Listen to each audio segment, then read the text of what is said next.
Bismillahirrahmanirrahim. Assalamualaikum warahmatullahi wabarakatuh. Alhamdulillahirabbil alamin. Shalatu wassalamu ala safil anbiya'i wal mursalin wa ala alihi wa sahbihi ajmain amma ba'du. Usikum wa nafsi bi taqwallahi faqad fazal mu'minun al muttaqun as-shadiqun. Jamaah yang dimuliakan Allah, alhamdulillah pada siang hari ini kita kembali dipertemukan Allah di kajian rutin kita setiap Kamis pagi jam 10 sampai 11 waktu Indonesia bagian Barat.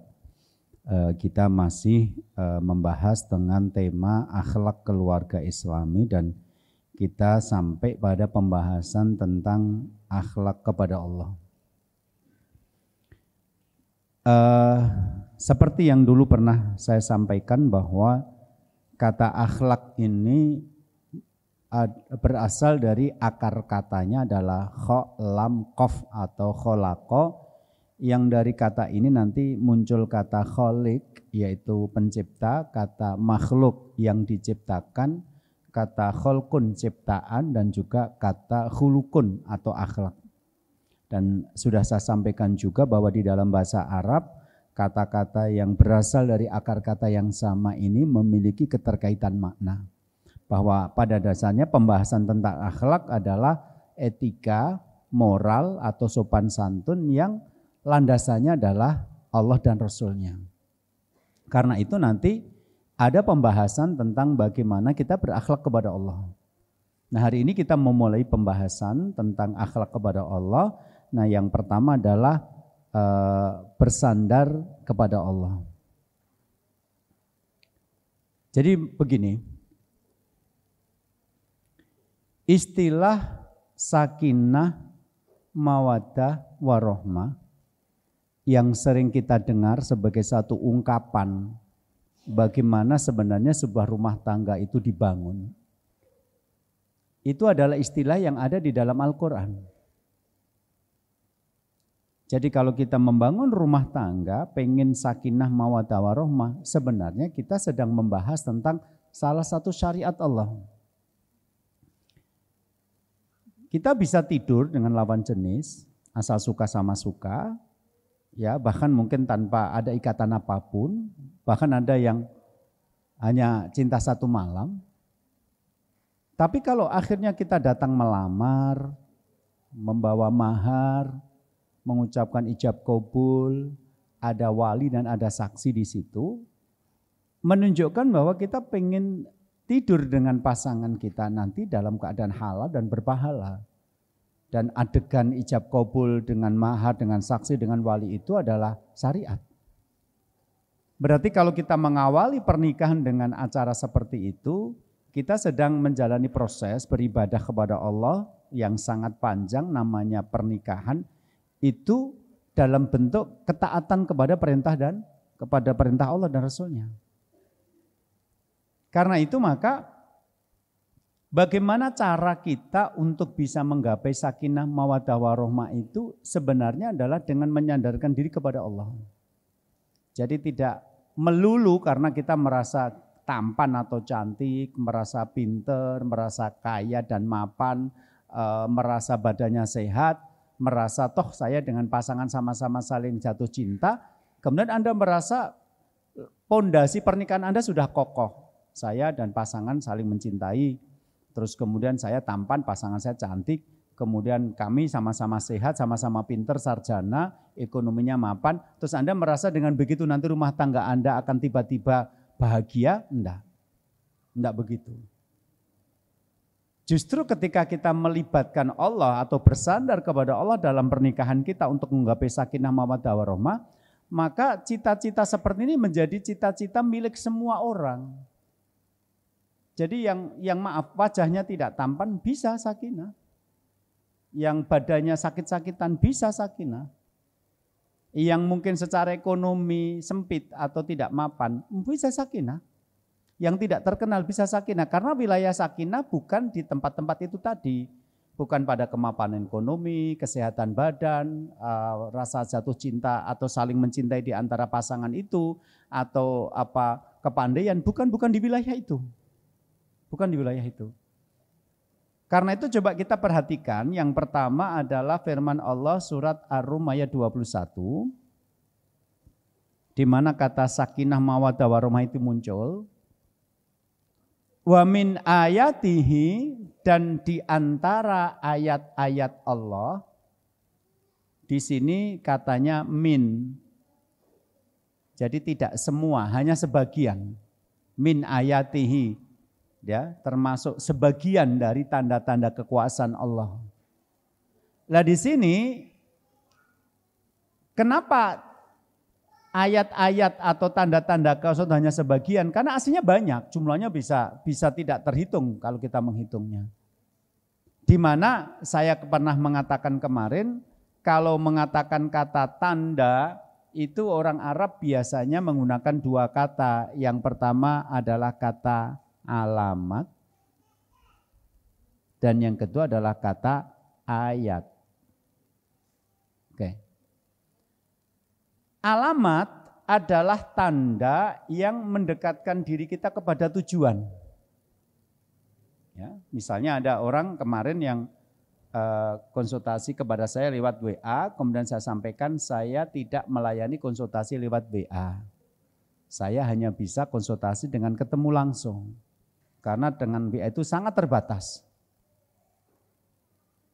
Terus dia bertanya, lah kalau saya mau konsultasi langsung bagaimana caranya Ustadz? Caranya Anda datang ke GKS, Geria Keluarga Sakinah, Jalan Lurik nomor 17, Cemani, Ngeruki, Grogol, Sukoharjo, Jawa Tengah, Indonesia. Lah terus kemudian, oh ya Ustadz, nah udah itu masukkan aja di Google, nanti sudah keluar di kompleks pertokoan Toko Buku Arafah. Nah, Toko Buku Arafah atau GKS Jalan Lurik nomor 17 Cemani itu adalah alamat. Dengan memiliki alamat itu Anda akan menjadi mudah mencapai satu tujuan. Sedangkan kalau ayat itu adalah tanda yang mendekatkan diri kita kepada Allah. Maka Al-Quran itu seluruhnya adalah ayat. Karena ayat-ayat Al-Quran itu kalau diterangkan oleh orang yang ilmunya mumpuni, itu akan menyibakkan kepada kita tentang mukjizat. Kata perkatanya itu peletakannya sudah tepat. Enggak bisa dirubah-rubah lagi, ya udah seperti itu. Tetapi selain ayat-ayat Qur'aniyah, ada ayat-ayat kauniyah. Jadi hal-hal yang bisa membuat kita semakin dekat kepada Allah yang ada di alam semesta ini. Itu namanya ayat-ayat kauniyah. Mungkin paru-paru kita, jantung kita, kulit kita, rambut kita, keringat kita, hidung kita. Itu kalau diteliti betul nanti akan membuat kita mengucapkan takbir. Semakin dekat kepada Allah. Gempa bumi, tsunami, tanah longsor, itu juga ayat-ayat Allah. Nah menariknya di dalam ayat ini adalah bertemunya laki-laki dan perempuan di dalam pernikahan itu kategorinya adalah ayat Allah. Min ayatihi, termasuk ayat-ayat Allah.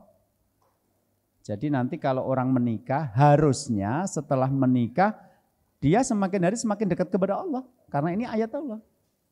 Jadi salah satu indikator seseorang itu pernikahannya baik atau tidak adalah apakah mereka semakin dekat kepada Allah atau semakin jauh setelah menikah. Kalau semakin jauh berarti itu tidak jadi ayat. Nah di antara ayat-ayat Allah adalah an khalaqalakum min anfusikum azwaja. Yaitu Allah menciptakan untuk kalian makhluk dari jenis kalian sendiri yaitu manusia azwaja sebagai pasangan. Jadi berpasangannya laki-laki dan perempuan itu adalah ayat-ayat Allah. Litaskunu ilaiha, agar kalian mendapatkan sakinah kepadanya, kepada pasangan kalian itu. Namanya sakinah. Wa ja'ala, kemudian Allah menjadikan, jadi kata ja'ala di sini itu adalah fi'il atau kata kerja, artinya menjadikan. Pelakunya atau fa'ilnya adalah Allah. Dan Allah menjadikan bainakum di antara kalian yang berpasangan tadi mawaddah warahmah, muncullah cinta dan kasih sayang. Disinilah muncul kata sakinah mawaddah warahmah. Lah, kalau kita perhatikan ayat ini, maka munculnya sakinah mawaddah warahmah itu ternyata pelakunya adalah Allah.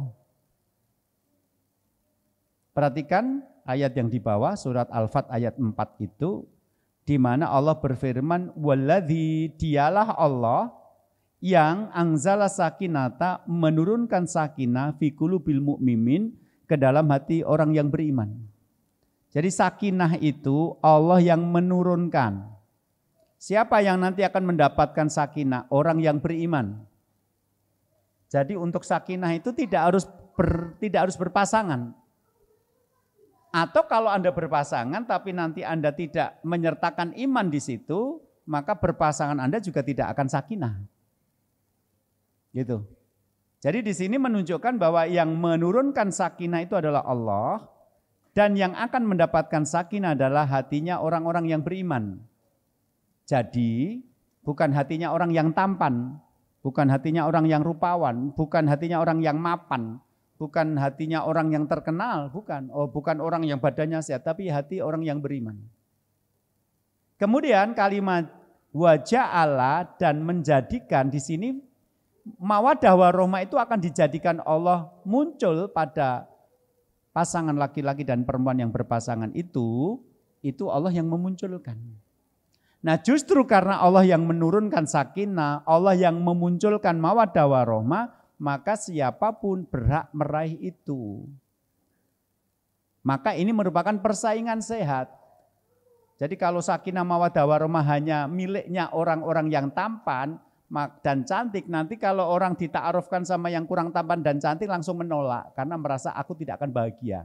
Padahal kalau Anda menikah yang wajahnya pas-pasan malah bersenang. Kenapa? Karena nggak ada yang tertarik kepada pasangan Anda kecuali Anda. Itu kabar baiknya. Malah penak toh, lu ngonyang dinirane sing seneng karo kowe mas wong ora patek bagus gitu loh. Kadang-kadang kalau Anda punya suami tampan malah sedih. Karena apa? Yang senang suami Anda banyak, termasuk adik Anda sendiri gitu loh. Kan ada beberapa kasus yang saya tangani itu judulnya kan cinta di antara ipar. Ternyata ada loh adik yang diam-diam menyukai kakak iparnya, itu ada loh. Nggak tahu ternyata orangnya ikut pengajian pada saat ini, saya nggak tahu ya. Tapi kisah itu ada yang kayak gitu. Yang paling jengkelkan sudah nggak tampan tapi petakilan, itu yang paling menjengkelkan gitu. Ya. Kemudian menumbuhkan mawaddah warahmah. Jadi kalau Anda pengen hidupnya sakinah, cukup dengan beriman sebenarnya, nggak harus berpasangan. Tetapi kalau mawaddah warahmah kan harus berpasangan gitu loh. Jadi di sini kalimatnya yang menurunkan sakinah Allah. Maka orang tidak berpasangan, tidak punya suami, tidak punya istri, bisa sakinah hidupnya asalkan mereka imannya kuat. Tapi kalau mau dapat mawaddah warahmah ya memang harus berpasangan, karena mawaddah itu sebagian ulama mengartikan jima, hubungan kelamin antara laki-laki dan perempuan. Dan tidak mungkinlah orang tidak berpasangan berhubungan gitu kan. Demikian juga rahmah itu ada ulama mengartikan itu anak hasil jima. Sehingga nanti orang yang mendapatkan anak ya proses normalnya adalah dari sebuah pernikahan. Jadi kalau sakinah itu bisa milik siapapun selama dia beriman. Tapi kalau mawaddah warahmah memang milik orang yang berpasangan. Lah di sini ayatnya jelas merujuk kepada Allah sebagai pelaku. Oke, ini dalil yang pertama. Sekarang kita masuk dalil yang kedua.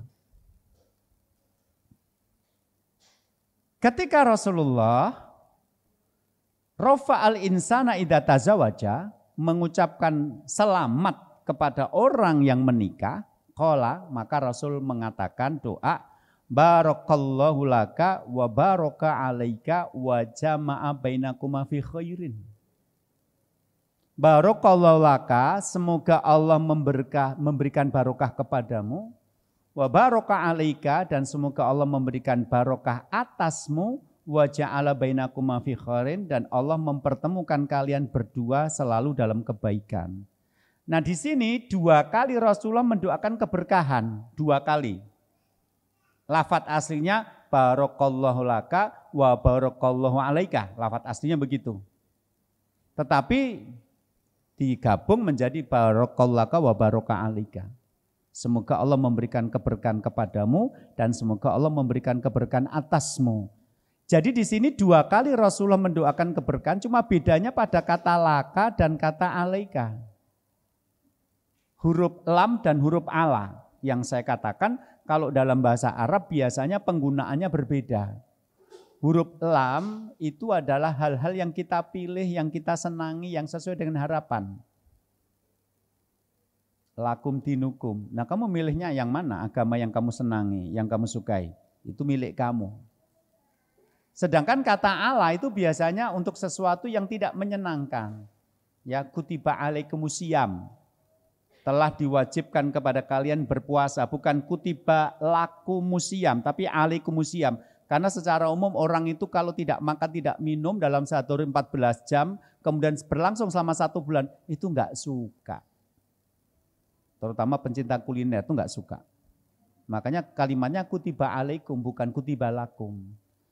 Tapi lakum dinukum waliyadin. Lakum bagi kamu agama kamu. Karena orang memilih agama kan suka-suka dia, mau memilih agama yang mana. Yang mau ibadahnya seminggu sekali boleh gitu kan. Tapi yang mau sholat sehari 5 kali juga boleh, silahkan pilih. Artinya begini, orang tidak tahu apa yang nanti akan terjadi setelah menikah. Bahkan ketika Anda menikah itu dengan orang yang Anda cintai, dia laki-laki pilihan Anda perempuan pilihan dia, sudah saling mencintai. Bahkan sebelum menikah Anda sudah punya planning. Sudah checking kesehatan, sudah memiliki planning keuangan, semua sudah diatur. Bisa jadi yang terjadi setelah menikah tidak seperti harapan, itu sangat mungkin. Begini loh, Anda menikah, apa yang terjadi setelah menikah itu adalah takdir Allah, bisa menyenangkan, bisa tidak menyenangkan. Coba misalnya Anda menikah, ternyata Anda menikah dengan laki-laki yang Anda sukai. Laki-laki tampan yang memang sudah muncul beberapa kali dalam mimpi Anda. Maka begitu Anda menikah dengan dia itu namanya mimpi yang jadi kenyataan. Dan ternyata laki itu bilang bahwa Anda juga hadir di mimpinya malah lebih banyak. Sudah Anda saling mencintai. Dia tampan, Anda cantik, sama-sama sarjana alias pinter. Pas nikah dia sudah punya pekerjaan mapan. Oke, setelah menikah dengan dia, alhamdulillah 1 tahun bisa beli sepeda motor, 3 tahun bisa beli mobil, 5 tahun bisa bangun rumah, 7 tahun bisa umroh bareng keluarga. 1 tahun nikah, anak pertama lahir laki-laki ganteng kayak bapaknya. 2 tahun kemudian lahir adiknya perempuan cantik kayak ibunya. 2 tahun lagi anak ketiga lahir tampan ganteng kayak kakek yang mirip bapaknya. Ya, terus nanti 2 tahun lagi lahir anak keempat perempuan lagi cantik mirip neneknya, ya, yang kayak ibunya. Sudah, itu anaknya pinter-pinter semua. Jadi kemarin waktu pembagian rapot, anak kelas 6 SD juara satunya anak Anda yang nomor 1. Kelas 4 SD juara satunya anak Anda yang nomor 2. Kelas 2 SD juara satunya anak Anda yang nomor 3. TK 0 besar juara satunya anak Anda yang nomor 4. Mertua Anda adalah mertua yang baik hati, tidak sombong dan rajin menabung. Nanti kalau uangnya sudah kumpul dikasihkan sama cucunya yang anak Anda itu. Kemarin terakhir umroh sama mertua. Coba kalau Anda menikah model kayak gini tuh seneng apa seneng banget kan gitu ya. Nah, mereka yang bertemu dengan pernikahan seperti ini, semoga barokah. Itu doanya barokallahu laka. Semoga Allah memberikan keberkahan dalam hal-hal yang menyenangkan kamu, yang menjadi milik kamu, yang sesuai dengan harapan. Tapi percayalah, ada orang-orang yang setelah menikah, apa yang terjadi tidak seperti harapan. Pengen punya suami ganteng, entuk ganen yang ora entuk tenge gitu ya. Maksudnya piye? Mbuh pikiran dhewe gitu ya. Terus kemudian setelah menikah ternyata sudah sampai 10 tahun belum dikasih momongan. Padahal ngecekkan ke laboratorium juga sehat. Oke. Setelah menikah badannya sehat, tapi 4 tahun kemudian kecelakaan suaminya sampai sekarang sakit, lumpuh separuh badannya. Pas menikah usahanya lancar, tapi setelah berjalan 5 tahun kemudian jatuh ekonominya dan sekarang masih punya hutang 2 miliar. Saya ketemu kasus begitu. Orang menikah 5 tahun itu hutangnya sudah 2 miliar. Ya.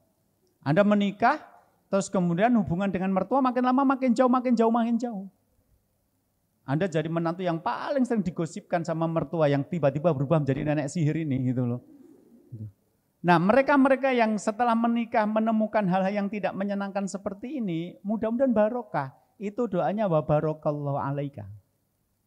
Jadi simpel, barokalaka wa barokah alaika itu simpel. Itu mendoakan keberkahan atas apapun yang terjadi nanti setelah pernikahan. Maka ditutup dengan kalimat yang luar biasa, wa jama'a bainakum fi khairin, dan semoga Allah mempertemukan kalian berdua dalam kebaikan. Jadi nanti setelah menikah apapun yang terjadi mudah-mudahan baik keadaannya. Baik itu apa? Barokah. Lah di sini menunjukkan bahwa ada kemungkinan pernikahan itu akan mengalami situasi-situasi yang tidak menyenangkan. Nah ketika itu Anda mengandalkan ketampanan, uang ketampanan bisa hilang. Anda mengandalkan kekayaan, uang kekayaan bisa hilang. Anda mengandalkan kesehatan bisa hilang. Maka pada saat itu Anda bisa mengandalkan Allah. Apa? Kalau rumah tangga Anda barokah, diberkahi Allah. Nah, rumah tangga yang baik itu adalah rumah tangga yang barokah. Ciri-cirinya apa? Sakinah mawaddah warahmah itu. Dan sakinah mawaddah warahmah yang benar itu adalah sakinah yang terjadi pada semua situasi dan kondisi. Bukan situasi yang kita inginkan, tapi begitu tidak kita inginkan kita menangis atau bersedih atau mengeluh. Itu bukan sakinah, itu namanya temporary sakinah, sakinah ngot-ngotan. Nah, pas didit sakinah gitu loh, di foto, di upload ngon Facebook gitu kan. Tapi nanti begitu jatuh miskin derai air mata yang keluar gitu, itu enggak sakinah, itu namanya sakinah ngot-ngotan. Sakinah yang permanen itu terjadi apapun situasinya. Contohnya begini, Rasul datang menemui Ibunda Aisyah dan mengatakan, ya Aisyah hal indakum syai'. Aisyah, ada sesuatu yang bisa dimakan? Lah, enggak ada ya Rasul. Oh ya sudah, idzan ini shaim. Kalau begitu hari ini saya puasa.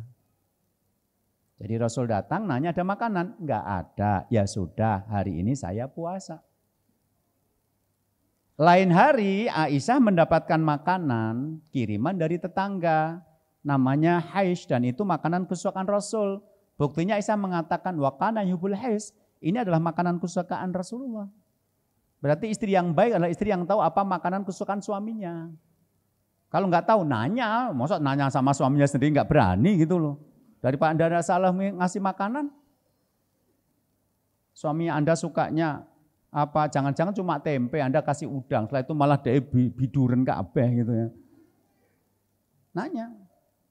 Nah kemudian Aisyah mengatakan begini, fa khabbatu lahu minhu wa kana yuhibbul haish. Karena saya diberi makanan sama tetangga, saya simpan makanan itu untuk Rasulullah suami saya karena saya tahu beliau menyukainya. Nah, kalimat ini menunjukkan dua hal. Satu, seorang istri yang baik adalah istri yang tahu apa yang menjadi kesukaan suaminya. Dan yang kedua, ternyata perempuan itu kalau punya makanan ingat anak dan ingat suami. Makanya kalau perempuan itu ada makanan, itu disimpan. Ketoknya enggak tego mangan dhewe iku enggak tego. Mengkolah mangan karo anakku, mengkolah mangan karo bojoku. Makanya ibu-ibu itu kalau masuk rumah makan sudah bayar masih sisa, ya dibungkus bawa pulang gitu loh. Enggak perlu malu. Wong kasirnya juga perempuan, nanti jangan-jangan kalau enggak bungkus malah dia bungkus nanti gitu loh. Enggak perlu malu, bapak-bapak enggak perlu malu, memang ibu-ibu seluruh dunia seperti itu gitu loh. Jadi kalau bapak-bapak itu makan, punya makanan, enggak ingat anak, enggak ingat istri. Dalilnya apa? Dalilnya ketika sahabat Muawiyah bertanya kepada Rasulullah, apa kewajiban seorang suami kepada istri? Kata Rasul, antut ima idza ta'imta, kamu kasih dia makan kalau kamu makan. Kalimat kamu kasih dia makan kalau kamu makan menunjukkan laki-laki kalau punya makanan enggak ingat istrinya. Berarti diingatkan sama dalil, kalau kamu makan kasih istrimu makan loh ya, gitu loh. Itu menunjukkan bahwa laki-laki kalau punya makanan enggak ingat istrinya. Kalau perempuan, kalau ingat makanan, ingat suami dan ingat anaknya. Maka dalam pernikahan, salah satu tanda perempuan itu memuliakan suaminya adalah dengan memasak makanan kesukaan suami. Maka nanti kalau suami pulang ke rumah, sekenyang apapun di jalan, itu makanan istri mbok dicipi raketang sak sendok rong sendok. Jadi kalimat aku wis mangan, enak banget, mangano dhewe, itu menyakitkan. Meskipun kamu berjenggot itu menyakitkan, gitu loh. Sebaliknya kalau suami bawa pulang oleh-oleh, suka enggak suka, istri bilang terima kasih. Kalau enggak suka besok dikasihkan tetangga. Yakin aja masak makanan seperti itu mesti ada orang lain yang suka. Daripada Anda ngomong, syukur koyong ini go mulih, gitu ya menyenangkan. Apa? Itu membuat suami tidak suka meskipun Anda berjilbab besar gitu loh. Jadi dalam hal makanan itu pola-polanya seperti itu. Nah, akhirnya disimpan. Pagi harinya Rasul datang, kemudian Aisyah mengatakan, ya Rasulullah, fakhobatulaka al-hais. Saya sudah simpan loh makanan hais buat Anda, karena kemarin kita mendapatkan dari tetangga. Kata Rasul, atnihi akilu minhu. Ya sudah, kalau begitu bawa ke sini, aku akan memakannya. Begitu dimakan, Rasul mengatakan, waqad asbatu ana shaim. Sebenarnya pagi ini tadi aku puasa. Tapi karena kamu sudah menyiapkan makanan, maka aku batalkan puasaku. Jadi begini, ada makanan? Enggak ada Rasul. Ya enggak apa-apa, saya puasa. Ada makanan Rasul? Ya sudah tak makan, puasaku tak batalkan gitu loh. Jadi sakinahnya eneng panganan ya sakinah, ya poso. Eneng makanan ya dimakan, enggak ada makanan ya sudah saya puasa saja. Jadi tidak bertengkar gitu loh. Ada makanan, ora ono. Lah kok ora ono? Lah kowe kelingan orang blonjo terakhir tahun piro gitu ya. Lah ora tau blonjo kok ndak dino kudu ning manganan kan juga berat gitu loh. Begitu dikasih makan, ini ada makanan. Kemarin ada tetangga yang baru pindah rumah, masing-masing rumah dikasih ingkung satu. Wah, ngerti Senin-Senin wae poso malah kei panganan. Lah ya Allah, Mas, daji bojomu ki tebake susah banget ya. Tak pikir paling susah ki nggarap matematika tiba dadi bojomu luwih susah gitu loh. Reneng rumus ya, reneng panganan ya salah, reneng panganan ya salah. Padahal aku nek pengajian kayak katane Pak Tri, reneng panganan ya bener, reneng panganan ya bener. Kenapa? Karena istri yang tidak ada makanan, karena uangnya buat masak sudah nggak ada. Kecuali nggak ada makanan, bibirnya tebal karena lipstik baru, tutuen gitu loh. Nah, itu lain. Jadi kalau kita pulang ada makanan itu berarti kan istri sudah tidak punya uang untuk mempersembahkan makanan kepada suami. Itu namanya sakinah yang permanen. Ada makanan ya dimakan, bahkan sampai puasanya dibatalkan. Nggak ada makanan ya sudah saya puasa hari ini. Jadi kan enak gitu loh. Jadi kondisinya ada makanan dan tidak ada makanan sama-sama merasakan sakinah. Bukan yang tadi kalau pas ada makanan sampai di foto-foto, neng makanan terus teriak-teriak, bukan begitu. Islam mengajarkan bahwa situasi apapun kita bisa sakinah. Itu karena apa? Barokah. Makanya barokallahu laka wa barokah alaika. Kata kuncinya di situ, ada laka dan alaika. Jadi apapun yang nanti menimpa dirimu setelah pernikahan, itu semuanya baik kok kalau barokah. Nah, berarti di sini ya saya tambahkan tafsir Imam Al-Jazairi. Ini Imam Al-Jazairi. Beliau menafsirkan firman Allah surat Ar-Rum ayat 21 tadi. Beliau mengatakan begini. Ai ja'ala baina zaujaini mawaddatan ay mahabbatan wa rahmatan ay syafaqatan.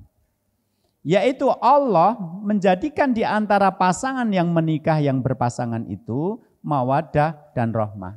Jadi Allah yang nanti akan menjadikan pada keluarga yang berpasangan itu atau yang menikah itu munculnya mawaddah dan rahmah. Di sini adalah Allah yang menjadi pelaku. Jadi kalau sampai nanti kita menikah tidak bersandar kepada Allah, sombong. Atau pengajian toh mbak bahas materi keluarga, rasa ngopo bojoku bagus, awakku sehat, duitku oke, ranti utang. Sombong. Bojomu bagus lah mergorong kenalan liyane, mbak. Kok nek kenal liyane. Wong saya itu pernah didatangi sepasang suami istri yang memanggil pasangannya saja dengan cinta. Siapa di sini yang manggil suaminya cinta? Siapa? Yang aja sayang apa peyang? Nanti apa malah eyang gitu karena sudah tua gitu ya, saya nggak tahu. Yang sayang enggak peyang gitu ya. Nah, ini cinta. Tapi si suami itu selingkuh. Jadi lucu aja ketika di depan saya mereka membahas tentang perselingkuhan itu sampai teriak-teriak. Tapi kalimatnya cinta gitu loh. Cin, kamu masih ingat gak malam-malam itu ketika dia nelpon aku, kemudian mengatakan bahwa aku harus minta maaf kepada dia karena aku mengganggu dirinya. Kamu masih ingat gak, Cin? Ya Allah, perselingkuhan pakai bahasa cinta gitu loh. Jadi bukan ayat-ayat cinta, ayat-ayat perselingkuhan gitu ya. Itu pakai cinta. Buat apa ngomong cinta tiap hari kalau ternyata tidak setia? Muncul meme baru.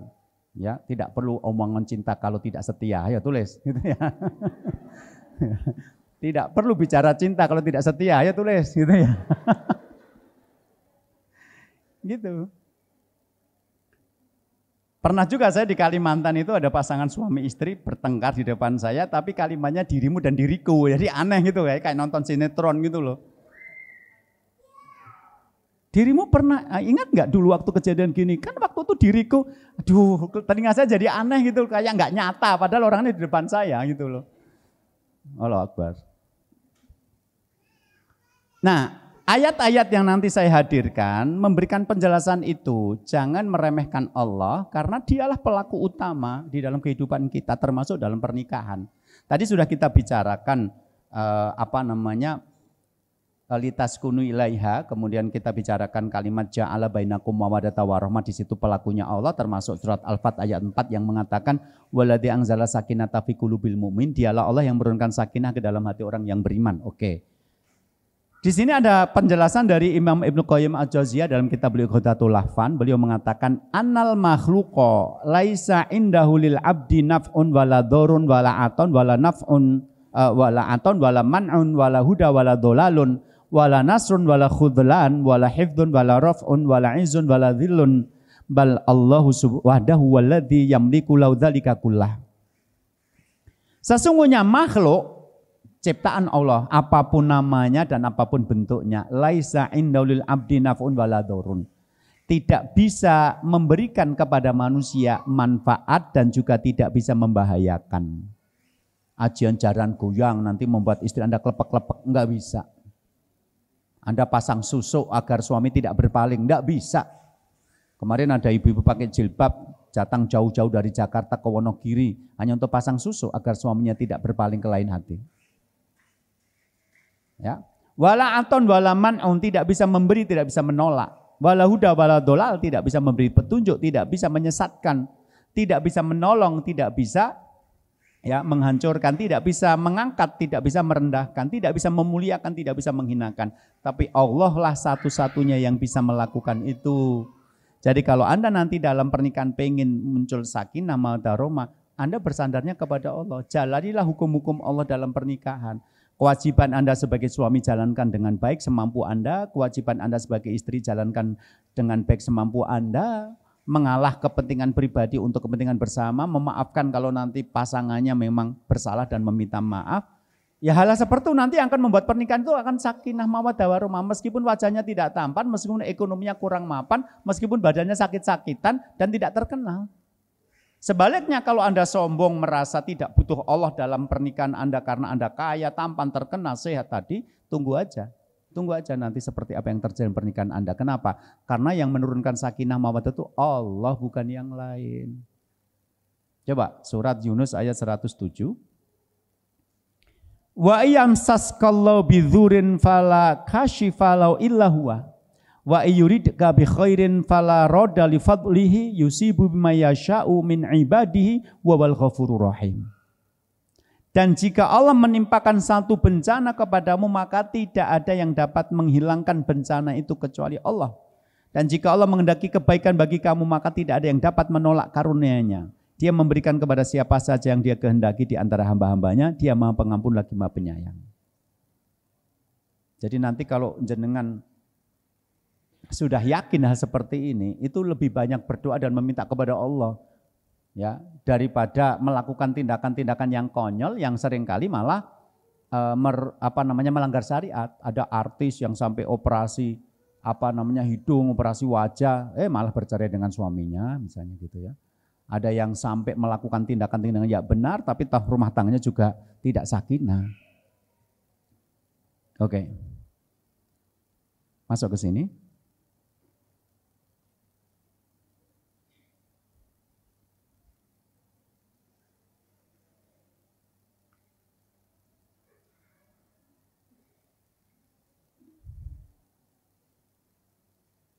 Oke. Ya ayyuhan nas, wahai manusia, uzkuru nikmatallahi alaikum, hal min khaliqin khairullahi yarzuqukum minas sama'i wal ard, la ilaha illa huwa fa anna tu'fakun. Wahai manusia, ingatlah nikmat-nikmat Allah kepada kalian. Apakah ada pencipta selain Allah yang dapat memberikan rezeki kepada kalian dari langit dan dari bumi? La ilaha illallah, tidak ada ilah selain Dia, selain Allah. Fa anna tu'fakun, bagaimana kamu bisa berpaling?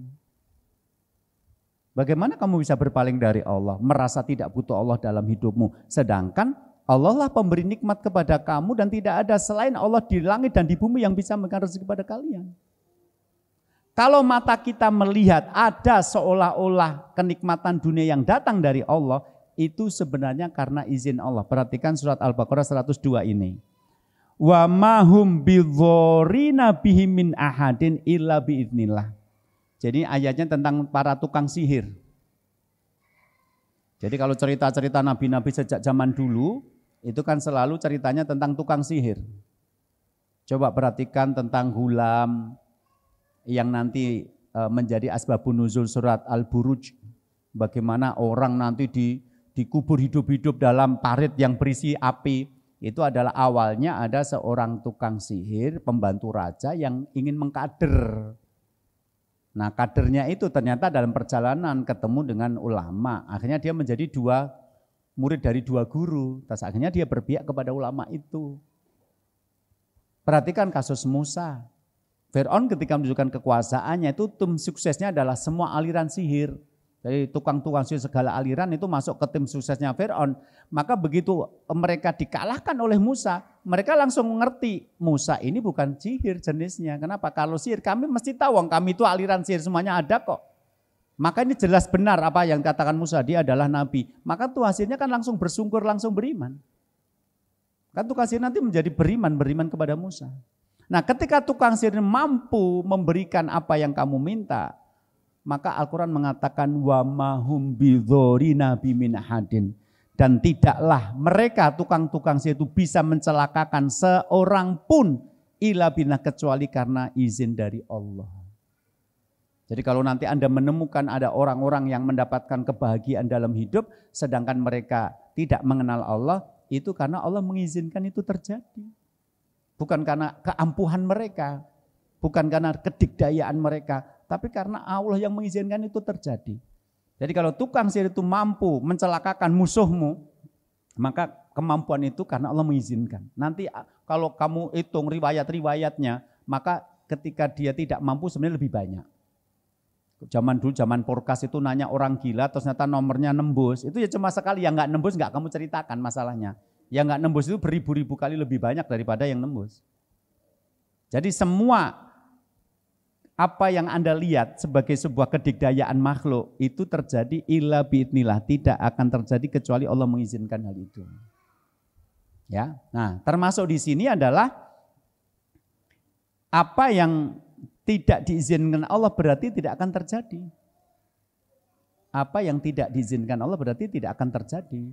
Maka kekayaan itu harusnya menyenangkan, tapi kalau tidak diizinkan Allah itu tidak akan terjadi. Banyak orang kaya yang justru menderita dengan kekayaannya. Punya istri cantik atau punya suami tampan itu harusnya menyenangkan. Tapi akan terjadi orang-orang yang justru menderita karena istrinya cantik atau suaminya tampan. Ya, yang namanya orang terkenal itu harusnya bahagia dong kita punya pendamping orang terkenal. Tapi kadang-kadang orang justru tersiksa ketika memiliki orang yang terkenal dalam hidupnya. Dia kadang-kadang berpikir punya pasangan biasa-biasa sajalah. Kalau terkenal malah susah kemana-mana, ada orang minta tanda tangan sama minta foto. Coba nggak terkenal, bahkan rapat RT nggak hadir pun nggak ketahuan gitu loh. Malah enak di rumah sama istri gitu loh. Ramangkat mas, wong paling ya radi absen gitu. Radi absen nggak dihitung, pas ngitung pas bagianku lali misalnya gitu ya. Walau alam. Nah di sini maka sekali lagi bagaimana kita bisa membuat rumah tangga kita sakinah mawaddah warahmah, berarti libatkan Allah dalam pernikahan kita, bersandarlah kepada Allah. Nanti konsep bersandarnya seperti apa kita bahas pada pertemuan yang akan datang, karena materi kita bersambung. Mas Hasan mana Mas Hasan? Moderator kok melarikan diri? Ada pertanyaan enggak? Oh enggak ada, oke. Jadi begini, ada orang-orang yang akhirnya merasa bisa, itu sebenarnya bukan karena keberhasilan, itu adalah kenikmatan yang disegerakan. Maka nanti ada hadis yang berbunyi, idza ra'aitallaha ta'ala yubdil abda minad dunya ma yuhibbu wa huwa muqimun ala ma'asi fa inna madzalika min istidrajun. Jika kamu melihat Allah memberikan kesenangan dunia kepada orang yang terus berbuat dosa, apa yang disenanginya di dunia, maka Allah mengistidraj dirinya, ketahuilah itu. Di sini menunjukkan bahwa semua kesenangan kita itu adalah karunia dari Allah. Dan bisa saja itu diberikan Allah kepada orang yang terus berbuat dosa. Jadi kalau ada orang yang nanti rumah tangganya menyenangkan padahal mereka tidak melibatkan Allah dalam pernikahan itu istidraj. Ngelulu. Ngelulu itu artinya kita memberikan kepada orang apa yang dia inginkan bukan karena sayang, tapi justru karena jengkel dan ingin segera melepaskan diri orang itu. Kalau cerita ngelulu gini favorit saya adalah cerita tentang pengamen, badannya gede, metekol, tatoan, ngamen, tapi suaranya nggak bagus, bikin jengkel tuh. Kalau begitu nggak usah jadi pengamen, jadi porter aja, jadi tukang angkut-angkut di pasar. Karena kalau jadi pengamen itu modalnya suara, namanya juga ngamen, jual suara, barang kok. Nah, si metekol ini itu punya jatah rutin, kalau Senin ke sini, Selasa ke sini, Rabu ke sini. Anda kalau di Arafah ini nanti setiap Selasa kalau nggak salah itu ada rombongan ibu-ibu yang ngemis, itu memang jadwalnya kalau Selasa ke sini, nanti Rabu ke tempat yang lain. Jadi Anda orang pengajian kalah sama pengemis soal mengatur jadwal. Sudah. Qadarullah sih anak kita sekarang ada di rumah. Nggak sekolah. Nah kita ngomong sama pembantu, iem. Pelayan tidak seksi, kan yang seksi adiknya, inem. Ini iem, jadi nggak seksi gitu ya. Yem nanti kalau biasanya Selasa, Asar, itu kan ada orang yang ngamen tuh yem. Enggaknya niko terus yang gede dur niko. Ojo pengen kuwi dadi bojomu lho ya, emang gur modale metekol tok lho kayak gitu ya. Kenapa? Ya. Nanti kalau ke sini mau barang, mau ngamen, sebelum dia ngomong, kamu kasih aja uang deh. Saya takutnya nanti kalau dia ngamen, jerang-jereng, anak saya keluar dari rumah. Kalau dia keluar dari rumah, dia melihat pemandangan betapa mudahnya nyari uang hanya dengan modal jerang-jereng tanpa suara. Akhirnya anak nanti kalau suruh sekolah males, apalane oke, ora lulus. Pancasila, ora lulus gitu ya Pak. Nah, terus kemudian daripada nanti anak saya malah berpikir nggak usah sekolah aja mah, sekarang barang ngamen aja karena nggak perlu pakai suara bagus bisa kok. Lah daripada anak saya terpapar cara berpikir yang salah, maka begitu nanti dia masuk langsung kasih uang. Soalnya kalau nggak dikasih marah, hanya dengan modal paku dia srit mobil kita itu bisa dempulnya 500.000. Yanya. Nah begitu pengamennya sudah keledang terlihat dari jauh, kemudian mau baru mangap langsung dikasih gitu. Langsung dikasih gitu dah. Pon nggih. Hanya dia pergi. Ini yang menyebabkan dia akhirnya pulang ke tempat pengamen-pengamen yang lain ngumpul itu paling pagi dibanding yang lain. Maka begitu teman-temannya datang, dia ngomong, "Aku loh wis ngasar, wis tekan ngomah." Orang nganti maghrib wis tekan ngomah, kowe lho nganti bengi-bengi entukmu pira? Teh hebat men. Ya aku rung nyanyi wis dikei. Jadi kalau versinya dia, saya itu hebat karena apa? Belum nyanyi aja udah dikasih. Padahal kalau kita nanya satu-satu sama yang ngasih, mereka tuh saking bencinya. Jadi apa? Enggak pengen dengar dia nyanyi karena apa? Merusak pemandangan, suaranya enggak, merusak pendengaran karena suaranya enggak enak gitu kan. Daripada nanti merusak cara berpikir, nggak usah kerja, nggak usah pintar nyanyi, asal nekat nanti juga dapat uang, sudah gitu nggak bagus. Maka apa? Sebelum dia nyanyi kami kasih agar dia segera pergi, saking jengkelnya. Maka nanti ada orang yang mungkin di awal-awal pernikahan itu nggak kenal Allah, tapi seolah-olah rumah tangganya bahagia, seolah-olah bahagia. Itu Anda kalau tidak salah, kalau tidak paham itu loh nyatane kayak orang kenal agama ya rumah tangganya apik-apik wae. Ya karena Anda menilainya sekarang, coba nunggu 10 tahun lagi, coba nunggu 20 tahun lagi. Baru akan kelihatan sesuatu yang tidak menyertakan Allah pasti tidak benar. Kemarin sudah kita sampaikan loh ini. Walau hasola lahu minal ladzati wasururi bi ghairihi ma hasola fala yadum lahu dzalika.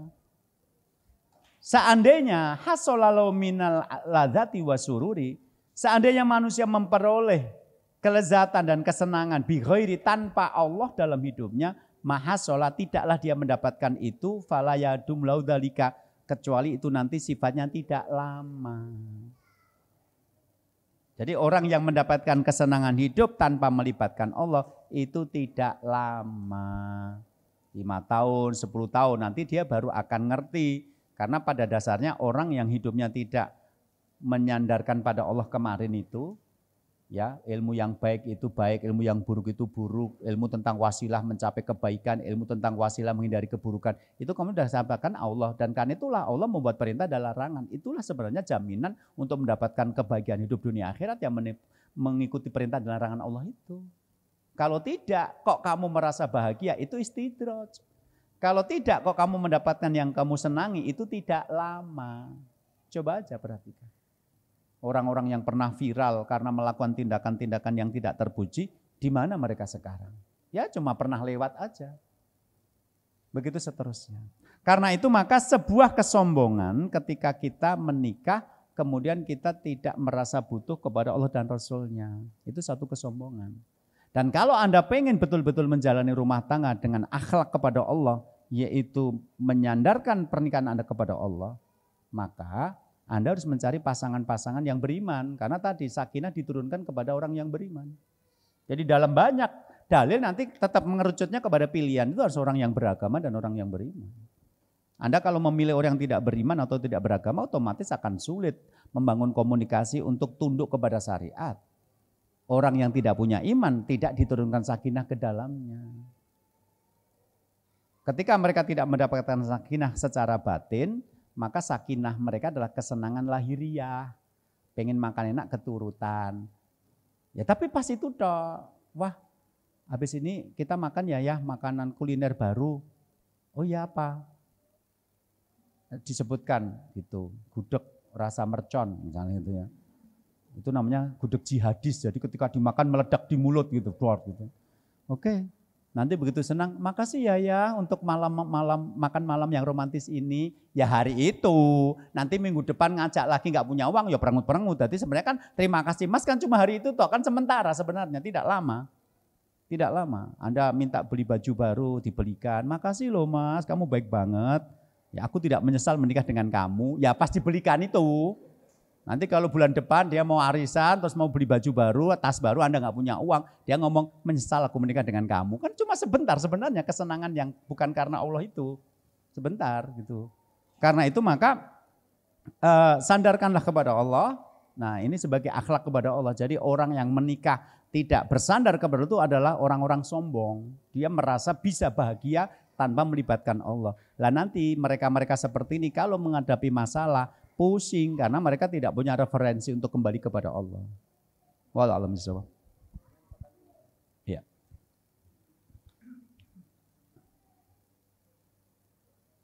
Izin bertanya ya Ustadz, saya dan suami saat ini hidup bersama orang tua saya karena kondisi beliau sudah sepuh dan sakit keduanya.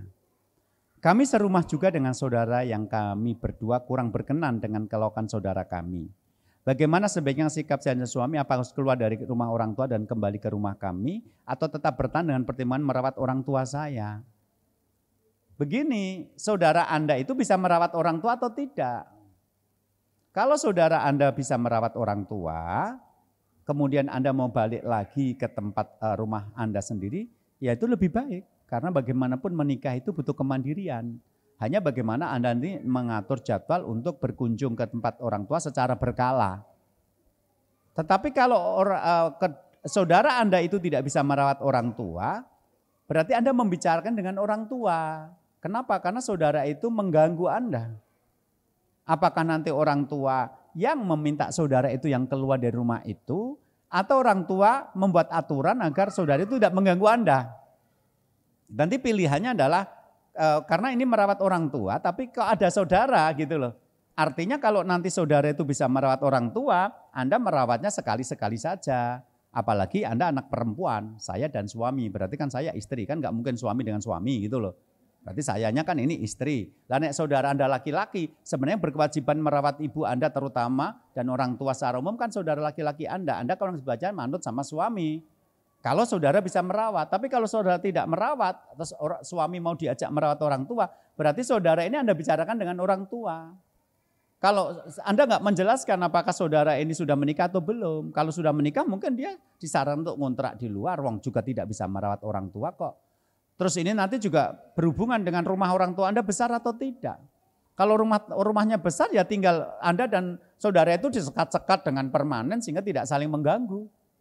Rumah-rumah Jawa kuno itu kadang-kadang bisa untuk 4 sampai 5 rumah tangga.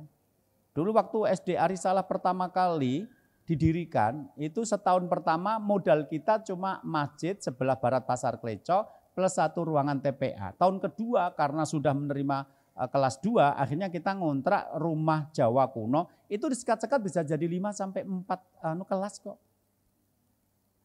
Gitu. Jadi kalau rumah orang tua Anda gede, saudara tidak bisa keluar dari rumah itu ya tinggal disekat, diatur agar mereka punya masing-masing punya privasi dan tidak saling mengganggu.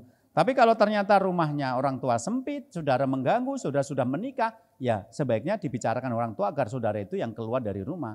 Kalau memang tidak bisa, saudaranya bisa merawat orang tua, Anda yang keluar dari rumah, Anda sudah punya rumah sendiri. Jadi jawabannya memang banyak, tergantung variabelnya.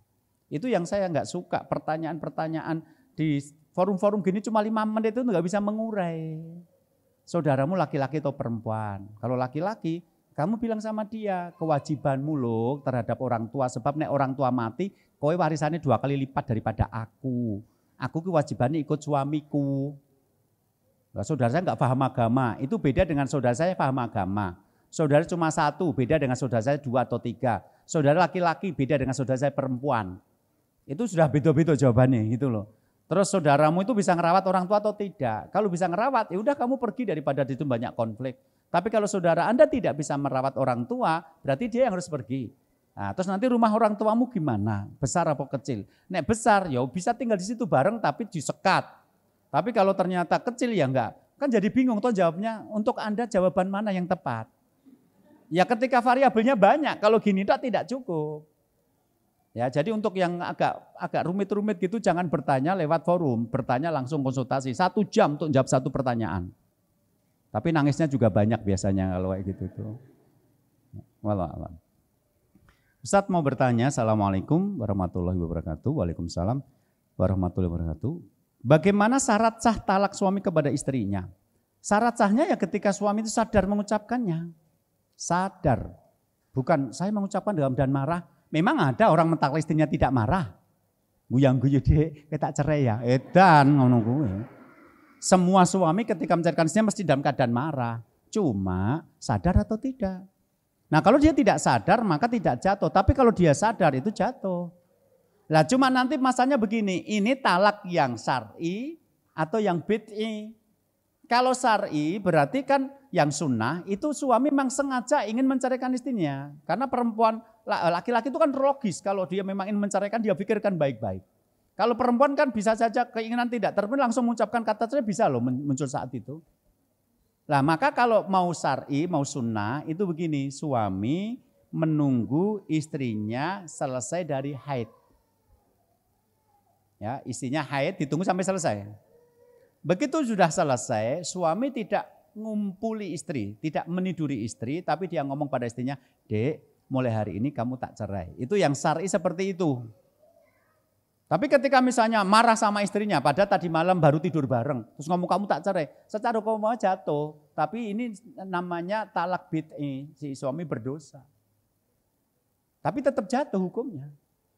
Jadi kalau mau syarat sah talak yang baik, yang dapat pahala, yang sunnah itu adalah memang suami ini sudah tidak bisa lagi mendidik istrinya, dia berniat menceraikan. Lah dia menceraikan itu ketika setelah istrinya selesai haid, dia tidak meniduri istri tapi memang menceraikan.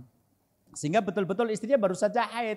Berarti tidak membawa benih dari suaminya ini gitu loh. Orang tadi malam berhubungan badan, pagi-pagi marah menceraikan. Lah jangan-jangan tadi malam itu tanaman yang jadi loh ya gitu loh. Makanya kan harus nunggu sampai 3 bulan 3 kali suci untuk memastikan istibra perempuan ini tidak membawa benih dari suaminya. Jadi kalau suami marah ngomong istrinya kamu tak cerai jatuh, SMS atau WA sama istrinya mulai hari ini kamu tak cerai jatuh. Cuma itu tidak syar'i, tidak sunnah. Kalau yang sunnah adalah dia mengucapkan kata cerai setelah istrinya selesai dari haid dan tidak mengumpulinya. Walau alam shawab. Dan apakah sah jika suami mentalisnya lewat media sosial? Sah, karena suami itu apa yang dia pikirkan kalau sudah keluar dengan kata-kata ataupun dengan tulisan. Karena kan ada suami yang bisu, ngomong cerai kan bingung gitu loh. Akhirnya dia WA, mulai hari ini kamu tak cerai. Lah berarti yang dia tulis di WA itu mengungkapkan apa yang dia rasakan. Jadi seorang suami menceraikan lewat WA, lewat SMS, lewat surat itu jatuh. Cuma kok ya wagumen wong ndek men nglamar ya apik-apik kok menceraikan hanya dengan WA lho. Ora gagah gitu loh. Ceng-ceng po myeh-myeh, ngih-ngih gitu. Gitu. Berlaku masa iddah 3 bulan itu ketika setiap jatuh talak atau setelah sudah jaluk ketiga. Talak pertama dan talak kedua. Talak pertama dan kedua, nanti talak ketiga sudah talak bain. Nanti bukan 3 bulan lagi tapi 4 bulan, 10 hari gitu ya. Jika dalam 3 bulan talak pertama tidak ada kepastian dalam masa iddahnya, apakah otomatis sudah talak 3? Tidak, ya talak itu ada kepastian. Sejak suami mengirimkan WA, sejak hari itu terhitung 3 bulan ke depan atau 3 kali suci. Setelah hari itu masa iddahnya tertulis sudah ditetapkan begitu menurut hukum-hukum para ulama. Jadi ketika suami ngomong kamu tak cerai, per hari itu tinggal dihitung 3 bulan ke depan gitu loh. Makanya kan 3 kali suci, karena apa? Harusnya suami itu menceraikan istri setelah istrinya suci kan gitu loh. Setelah istrinya suci dari haid, kemudian suami tidak mengupuli, mengucapkan itu kan enak ngitungnya dari suci itu tadi gitu. Ya, wallahu a'lam bishawab gitu. Nanti perlu dibahas lagi kalau masalah fikih, ada yang lebih ahli dari saya, tapi pada intinya mentalak istri lewat media itu jatuh hukumnya karena apa yang dia pikirkan dalam hatinya sudah dikeluarkan. Wallahu a'lam bishawab. Begitu untuk kajian kita pada kesempatan kali ini, mudah-mudahan bermanfaat. Assalamualaikum warahmatullahi wabarakatuh.